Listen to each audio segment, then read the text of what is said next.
ഇന്ന് രാവിലെ നീച്ചപ്പോൾ വലിയ ടെൻഷനും കാര്യങ്ങളൊന്നും ഇല്ല കേട്ടോ. കാരണം എന്താണെന്ന് അറിയോ, നമ്മുടെ പാക്കറ്റിലുള്ള ചപ്പാത്തി ഉണ്ട്, അതുകൊണ്ടാണ് കേട്ടോ. ഇനിയിപ്പോൾ അതൊന്നും അടിച്ചമർത്തി പരത്തണ്ട. ദോശമാവോ ചപ്പാത്തിയൊക്കെ ഉണ്ടെങ്കിൽ കുറച്ച് സമാധാനം കേട്ടോ, ഏകദേശം മുക്കാലോളം സമാധാനം എന്നൊക്കെ. ഫ്രീസറിൽ വെക്കുകയാണെങ്കിൽ വലിയ കേടുപാടൊന്നും ഉണ്ടാവില്ല കേട്ടോ. നമുക്ക് 2-3 ദിവസമൊക്കെ യൂസ് ചെയ്യാം. നല്ല അടിപൊളിയായിട്ട് കിട്ടുകയും ചെയ്യും, നല്ല പോലെ പൊള്ള വരും ചെയ്യും. ചിക്കൻ കറി ഉണ്ടെങ്കിൽ പിന്നെ പറയണ്ട, കുശാലായിട്ടോ. പിന്നെ നമ്മൾ ഉണ്ടാക്കുന്ന ചപ്പാത്തിന്റെ ഉടുക്ക് എന്തായാലും ഇത് വരൂല എന്നുള്ളത് എല്ലാവർക്കും അറിയാലേ, കാരണം നമ്മൾ വാങ്ങിക്കുന്നത് അത്ര കണ്ടിട്ട് ടേസ്റ്റ് ഉണ്ടാവും. എന്തായാലും ഇന്ന് നമ്മൾ ചപ്പാത്തിമ്മ അങ്ങോട്ട് ഒതുക്കിയിട്ടുണ്ട്. രാവിലെ തന്നെ ചിക്കൻ കറി വെച്ചതുകൊണ്ട് ഇനിയിപ്പോൾ ഉച്ചക്ക് വലുതായിട്ട് പണിയൊന്നുമില്ല കേട്ടോ. കാരണം കൂട്ടാനും കറിയൊക്കെ വെക്കുമ്പോഴല്ലേ നമുക്ക് കൂടുതൽ ടൈം വേണ്ടത്. ഏതായാലും ആ ഒരു ടൈം അങ്ങോട്ട് ലാഭമായി എന്ന് പറയും. ആദ്യക്കുട്ടിനെ സ്കൂളിൽ വിട്ട ഉടനെ തന്നെ കടി പോയിട്ടുണ്ടായിരുന്നു കേട്ടോ. ചെറിയൊരു അത്യാവശ്യം ഉണ്ടായിരുന്നു. അങ്ങനെ അവിടെ കുറച്ച് ടൈം നിന്ന് അവിടുന്ന് നേരെ വീട്ടിലോട്ട് തന്നെ തിരിച്ചു കേട്ടോ. വന്നിട്ട് വേണം നമുക്ക് പണിക്കാർക്ക് നാരങ്ങകളൊക്കെ കൊടുക്കാനായിട്ട്. മഴയാണെങ്കിലും പണിയെടുക്കല്ലേ, നല്ലപോലെ ദാഹം ഉണ്ടാവും. ചിക്കൻ രാവിലെ കറി വെച്ചു എന്ന് വിചാരിച്ചിട്ട് അതുകൊണ്ട് തന്നെ ഒതുങ്ങൊന്നുമില്ല. ചെറുതായിട്ട് നമുക്ക് ഉപ്പേരിയും കാര്യങ്ങളൊക്കെ സെറ്റ് ചെയ്യാനൊക്കെ ഉണ്ട്. എത്ര പെട്ടെന്ന് വീട് പണി കഴിഞ്ഞാലും ഇതെന്താ കഴിയാത്തെന്ന് വിചാരിച്ചിട്ട് ഭയങ്കര ടെൻഷനായിരിക്കും. അടുക്കളപ്പണി തീർന്നു എന്ന് വിചാരിച്ചിട്ട് സമാധാനിക്കാനൊന്നും ആയിട്ടില്ല കേട്ടോ. ഇനിയിപ്പോൾ എന്തെങ്കിലുമൊക്കെ ഒരു ഉപ്പേരി വെക്കണം, ചിക്കനെ നമുക്ക് ജസ്റ്റ് ഒന്ന് വരട്ടി എടുക്കുകയൊക്കെ വേണം. പിന്നെ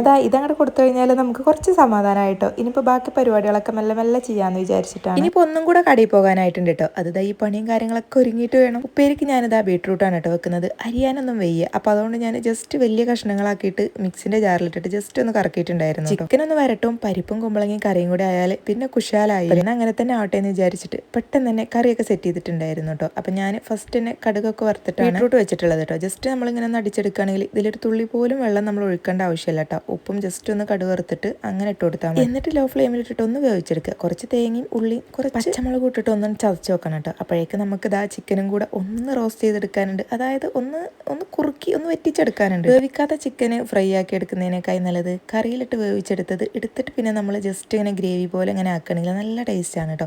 കുറച്ച് കറിവേപ്പിലയും ഉള്ളിയും കൂടെ ഇടുകയാണെങ്കിൽ ഒന്നും കൂടെ ടേസ്റ്റാണ്. ബീട്രൂട്ടൊക്കെ നമ്മൾ തേങ്ങ ഇടുമ്പോൾ ഒന്ന് ശ്രദ്ധിക്കണം കേട്ടോ. കാരണം അത്യാവശ്യം ബീട്രൂട്ട് വേവൊക്കെ ആയിട്ട് നമ്മൾ തേങ്ങ ഇട്ട് കൊടുത്താൽ മതി. ആ തേങ്ങ അതിലിട്ട് വേവിക്കേണ്ട ആവശ്യമില്ല കേട്ടോ. അപ്പോൾ ആ ഒരു തേങ്ങയുടെ ടേസ്റ്റ് ഒക്കെ പോകും. അങ്ങനെ നമ്മുടെ ചിക്കനോടെ സെറ്റ് ചെയ്തിട്ടുണ്ട് കേട്ടോ. നല്ലപോലെ ആ ഒരു കറുത്ത കളറൊന്നും വരണമെന്നില്ല. അങ്ങനെ വേണമെങ്കിൽ കുറച്ചധികം കുരുമുളക് പൊടി അങ്ങോട്ട് ഇട്ടാൽ മതിട്ട്. അങ്ങനെ ആ ചോറൊക്കെ പാക്കാക്കിയിട്ട് ഞാൻ കടയിൽ. പിന്നെ കുഞ്ഞാക്കാൻ്റെ ചോറയും നിസ്കാരം കാര്യങ്ങളൊക്കെ കഴിഞ്ഞിട്ടാണ് ഞാൻ ഇങ്ങോട്ട് തിരിക്കാറ് കേട്ടോ. കുറച്ചധികം നേരം അവിടെ ഇരുന്ന് കുഞ്ഞാക്കാനോട് സംസാരിച്ചുകൊണ്ടിരിക്കും. ഏതായാലും ഇപ്പോൾ ഇവിടെ വന്നിട്ട് വലിയ കാര്യമൊന്നുമില്ല. അങ്ങനെ പിന്നെ തിരിച്ചു വരുമ്പോൾ പണിക്കാർക്കുള്ള എണ്ണക്കടിയും കാര്യങ്ങളൊക്കെ വാങ്ങിച്ചിട്ടാണ് കേട്ടോ വരാറുള്ളത്. ഞാൻ ചോറ് കഴിക്കാതെയാണ് പോയിട്ടുണ്ടായിരുന്നത്. അവിടെ പോയി വരുമ്പോഴേക്ക് നല്ല വിശപ്പായിരിക്കും കേട്ടോ. പിന്നെ വന്നിട്ടാണ് ഞാൻ എൻ്റെ ഫുഡൊക്കെ കഴിക്കാറുള്ളത്. അങ്ങനെ അതാ നല്ല പരിപ്പ് കറിയും ചിക്കനും ബീട്രൂട്ട് ഉപ്പേരിയൊക്കെ എടുത്തിട്ട് നല്ല അടിപൊളി ചോറ് കഴിക്കുകയാണ് കേട്ടോ. ഇത് ഫാദിക്കുട്ടി വരുന്നതിന് മുന്നേ തീർക്കണം. പണിക്കാർക്കെന്ന് വെട്ടുകേക്കും, ഞങ്ങൾക്കെന്ന് മുളക് ബജ്ജിയാണ് കേട്ടോ. മുളക് ബജ്ജിൻ്റെ ഉള്ളിലത്തെ മുളക് ഭയങ്കര എരി കേട്ടോ. അപ്പോൾ അതുകൊണ്ട് ആ ഒരു മുളക് അങ്ങോട്ട് മാറ്റി വെച്ചിട്ട് അതിൻ്റെ മേലുള്ള മസാല ഉണ്ട് കഴിച്ചു കേട്ടോ. അപ്പോൾ ഇങ്ങനെ ഫോളോ ചെയ്യാനും സബ്സ്ക്രൈബ് ചെയ്യാനും മറക്കല്ലേ.